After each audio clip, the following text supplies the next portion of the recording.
Cara install.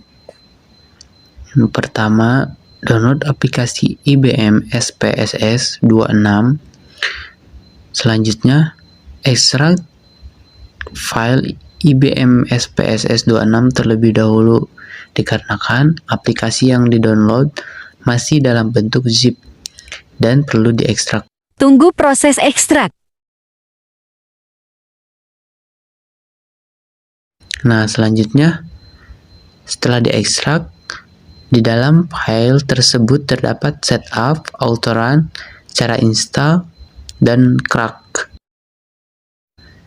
Lalu, masuk ke folder setup dengan mengklik 2 kali pada pilihan setup. Tunggu prosesnya.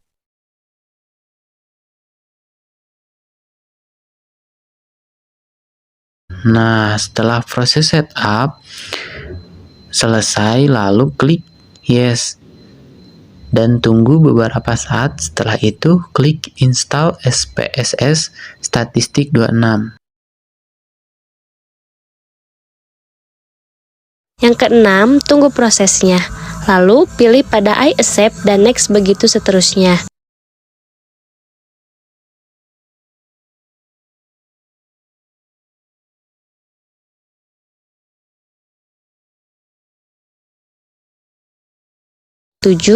Lalu pilihlah tempat penyimpanan untuk aplikasi. Misal akan mengubah tempat penyimpanan. Aplikasi ini akan disimpan di local disk C. Maka klik change dan pilih tempat penyimpanan. Setelah itu, klik next dan install.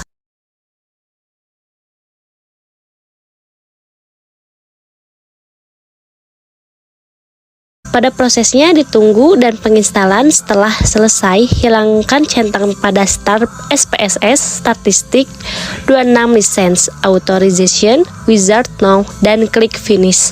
Selanjutnya, klik exit. Yang ke-8 berikutnya, ke file rar crack. Klik kanan lalu ekstrak kembali.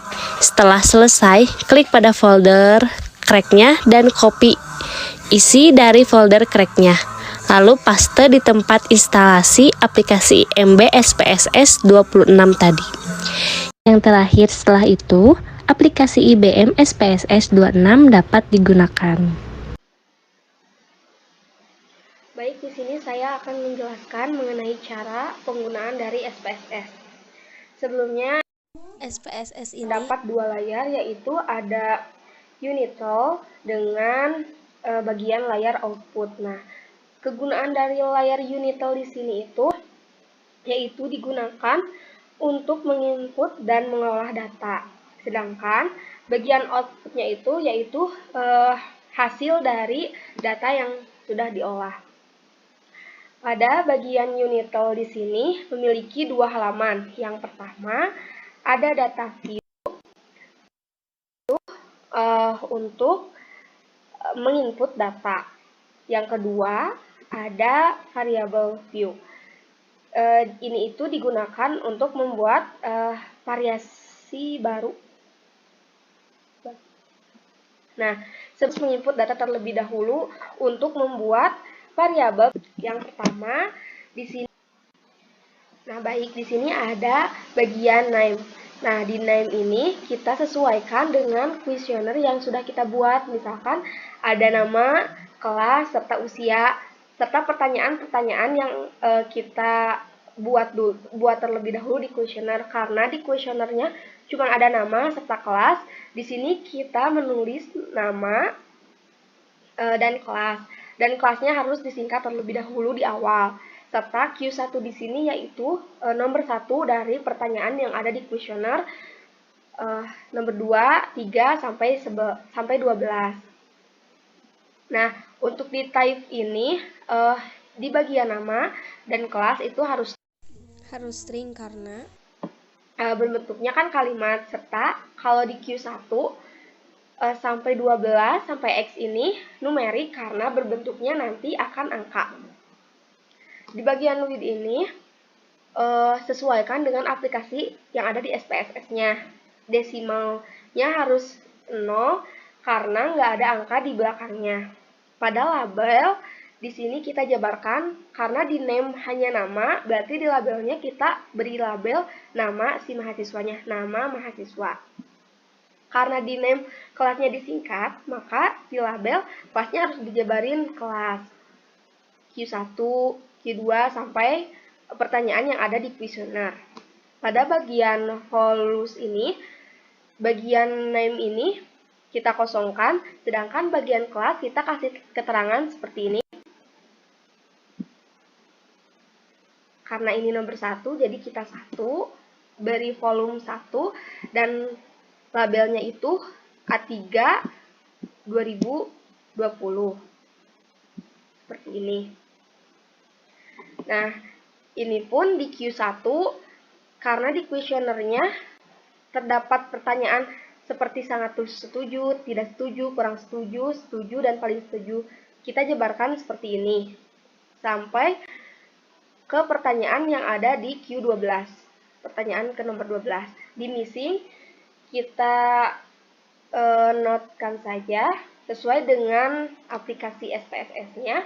Di kolom juga sesuaikan dengan aplikasi di SPSS-nya.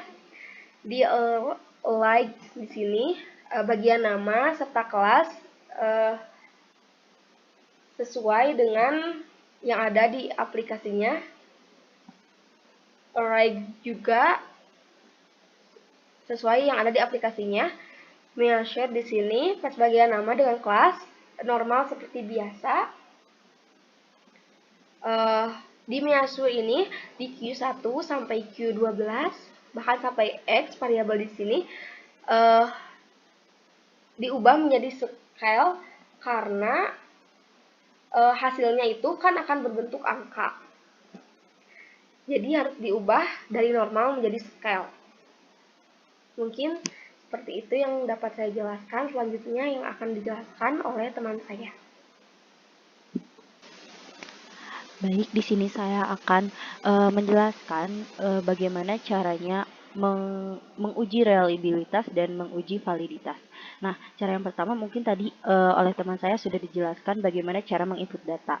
Nah, setelah kita pada data variabel kita mengetahui bagian-bagiannya, kita memasukkan data responden, hasil data responden. Yang pertama bagian nama kita masukkan respondennya, nama respondennya, lalu kelas. Tadi sudah di codingnya menjadi 1. Dan selanjutnya hasil jawaban dari responden dengan cara seperti yang dijelaskan pada variabel view. Ketika memasukkannya kita harus mengcodingnya. Ketika 5, maka hasil jawabannya adalah paling setuju. Begitupun seterusnya. Nah, setelah kita memasukkan data ini, kita akan mulai pada uji reliabilitas.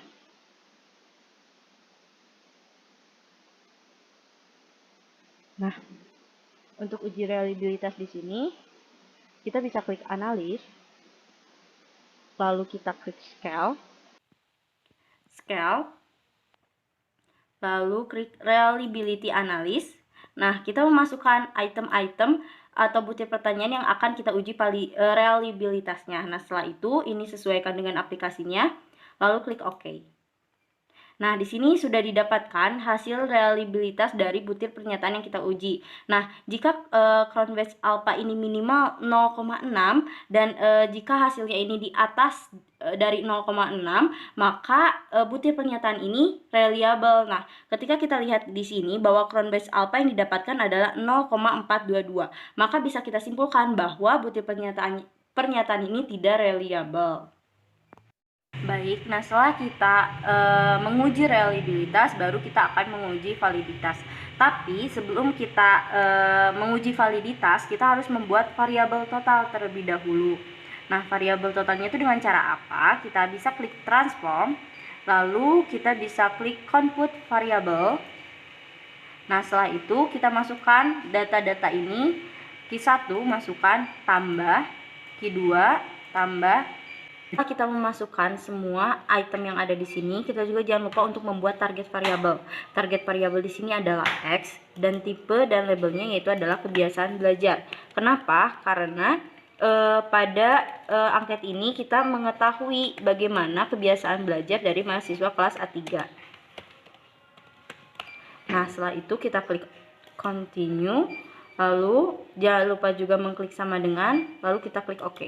Oke, pada bagian transport tadi kita konvert variabel, maka yang akan didapatkan hasilnya adalah seperti ini, yaitu total dari item yang tadi dijumlahkan. Baik, setelah kita melakukan transform, tadi kita langsung kepada bagaimana caranya menguji validitas dengan cara klik analis, lalu correlate, setelah itu bifurcate.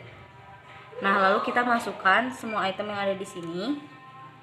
Kita klik, setelah itu klik OK. Nah, baik, ini adalah hasil dari uji validitas yang tadi telah kita lakukan. Nah, validitas setiap item ini ditunjukkan oleh kolom total berdasarkan L tabel. Nilai version correlation minimal adalah 0,2542. Nah, di mana mengapa 0,2542? Karena yang kita respondennya ini ada 58 dengan batas 0,05. Nah, bisa dilihat jika hasilnya adalah kurang dari 2542, maka bisa dikatakan bahwa item tersebut tidak valid. Nah, bisa dilihat di sini ada beberapa item yang valid dan ada beberapa item yang tidak valid. Ditandai dengan apa sih item tersebut? Adanya tanda bintang di sini. Nah, ketika ada tanda bintang di sini, maka item tersebut dikatakan valid. Mungkin cukup sekian penyampaian dari penggunaan bagaimana cara menguji validitas dan reliabilitas. Terima kasih atas perhatiannya. Wassalamualaikum warahmatullahi wabarakatuh.